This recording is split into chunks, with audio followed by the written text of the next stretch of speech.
नमस्कार दर्शक बंधु जय जगन्नाथ आपणकर प्रिय सिंदूर खेल अच्छी किसी मजेदार सीन आशा करुच्ची आज यही प्रोमोटी आपण मानक निश्चय भल लगे।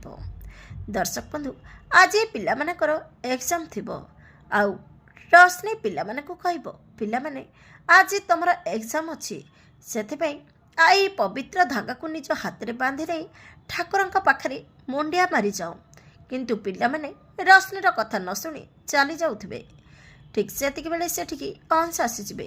अंश पिला मानक पार्टी करी कहबे आ जोर जबरदस्ती रश्मि तांको हाथ में धागा बांधिदेव। तापरे पिला माने रश्मि को बाय भी नकरी पलाउथिबे। तापरे ए कथा देखि पिला मानकर ए व्यवहार देखि रश्मि मन दुख करिवो। मने मने भाबुथिबे कौन मो पिला माने सबुदिन पई मोठारु दूरे गले। ठीक से बेले पिला माने पुणी फेरी आसी मामा बोली डाकिबे आउ गेल करिबे। दर्शक बंधु आपण को आज प्रोमो देखि केमित लागला कमेंट माध्यम चलतु।